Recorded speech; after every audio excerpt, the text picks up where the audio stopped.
Assalamualaikum warahmatullahi wabarakatuh. Lagi dengan media informasi pembelajaran. Semoga senantiasa kita selalu dalam keadaan sehat walafiat.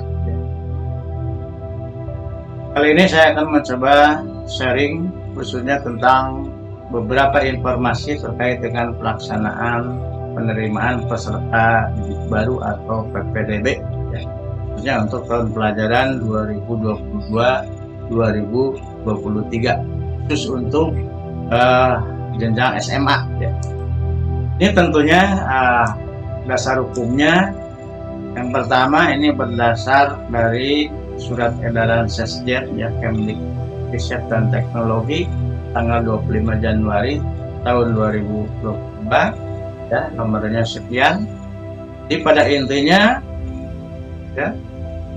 pelaksanaan PPDB tahun ajaran 2022-2023 itu hampir sama dengan pelaksanaan PPDB tahun 2021-2022.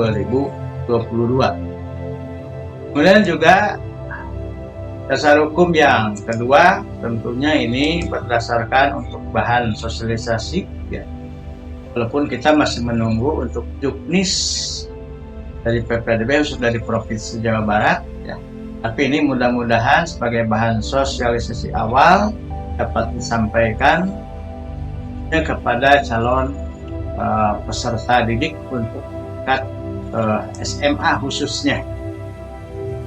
Ini beberapa informasi terkait untuk penerimaan peserta didik baru tahun pelajaran 2022-2023 khususnya Provinsi Jawa Barat. Nah, PPDB Jawa Barat ingin tentunya mendukung terlaksananya Merdeka Belajar. Jadi terkait juga dengan UKM atau implementasi kurikulum Merdeka. Berikutnya tadi landasan hukum sudah dijelaskan, yaitu yang pertama berdasarkan Sesjen ini tahun 2022 dan intinya juga berdasarkan mengacu pada Permendikbud nomor 1 tahun 2021 dan juga tentunya ini berdasarkan nanti pelaksanaan atau panduan atau juknis yang dikeluarkan dari provinsi khususnya Dinas Pendidikan Provinsi Jawa Barat. Jadi pada intinya pelaksanaan PPDB itu tetap secara objektif, akuntabel dan juga transparan. Nah, kemudian beberapa informasi terkait informasi di website SMA Negeri 1 Singaparna, maka calon peserta didik akan mendaftar ke SMA Negeri 1 Singaparna nanti dapat melihat informasi di website sekolah dengan alamat Isman 1 spa.sch.id Nah, klik alamatnya, jangan lupa nanti peserta didik calon siswa di SMA Singaparna dan nanti ada fitur untuk PPDB TP 2022-2023. Ini baru beberapa fitur nanti akan menyusul. Kita klik misalkan untuk info PPDB dan juga ada unduhan form. Jadi ada beberapa persiapan formulir yang harus diisi dan dibawa nanti karena pelaksananya mungkin akan mirip dengan tahun lalu secara daring dan juga secara luring. Jadi artinya bisa mengupload data secara daring via websitenya PPDB Jabar dan juga secara luring menyerahkan dokumen yang harus diisi dan diserahkan oleh ke sekolah tujuan. Ini sebagai informasi awal. Jadi pada intinya bahwa untuk jalur pendaftaran PPDB tahun 2022-2023 ini masih sama dengan tahun yang lalu, itu ada 4 jalur. Yang pertama ini ada jalur afirmasi dan ini dibagi lagi menjadi ETM atau keluarga ekonomi tidak mampu, kemudian ada juga afirmasi ABK anak berkebutuhan khusus atau disabilitas, kemudian juga ada afirmasi kondisi tertentu yang biasanya ini berdampak pada COVID-19 seperti itu. Nah, kemudian juga ada jalur perpindahan tugas orang tua atau anak guru. Ini juga dibagi dua, ada perpindahan tugas orang tua, kemudian juga ada anak guru. Kemudian jalur prestasi, tentu juga ini dibagi dua, seperti tahun lalu ada jalur prestasi nilai rapot dan juga ada prestasi kejuaraan. Nah, untuk jalur prestasi nilai rapot ini ada sedikit perbedaan dengan tahun lalu.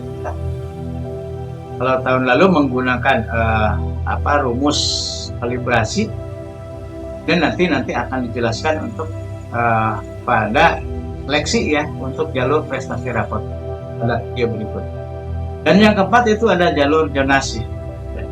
Dan untuk SMA Negeri 1 Singaparna ini jauh-jauh hari sudah merencanakan, barangkali ya hanya rencana untuk daya tampung pada tahun 2023 ini. Nah, rencana akan menerima 432. Nah, ini ada 12 rombel dari 36 sekian. Ini berdasarkan aturan ya yang berlaku untuk afirmasi ini 20%. Nah, 20% ini dibagi lagi untuk jalur KETM 12%, nah sekitar 52 calon peserta didik barangkali ya. Kemudian untuk anak berkebutuhan khusus 3%, sekitar 12 calon peserta didik. Kemudian juga untuk kondisi tertentu 5%, sekitar 20. Jadi jumlahnya ada 46. Nah, berdasarkan aturan yang ada, jadi nanti jika tidak ada pendaftar untuk ABK atau kekurangan, nanti akan disalurkan pada jalur yang lain. Kemudian juga untuk daya tampung tugas orang tua dan anak guru itu 5% ya total. Sedangkan untuk jalur zonasi ini 50% ya. Itu barangkali untuk rencana daya tampung atau kuota di SMA Negeri 1 Singaparna. Nah, kembali lagi pada informasi awal ini ya. Ini terutama untuk jadwal ya. Nanti akan dijelaskan pada video berikutnya, dan juga untuk persyaratannya apa akan dijelaskan.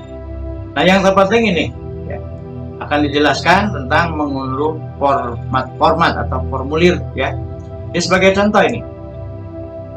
Calon peserta didik yang mendaftar nanti pada jalur afirmasi KETM tentunya nanti mengunduh form pendaftaran jalur afirmasi KETM ya, dan diisi ya. Kemudian juga untuk form yang berikutnya ada form pendaftaran jalur afirmasi anak berkebutuhan khusus ya. Saya akan jelaskan contoh. Misalkan calon peserta didik mengambil jalurnya afirmasi KETM. Tentu yang akan diunduh pertama form pendaftaran jalur afirmasi KETM. Yang kedua adalah form paksa integritas KETM.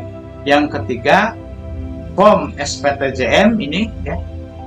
Kemudian yang keempat adalah form penetapan titik koordinat dan tempat domisili.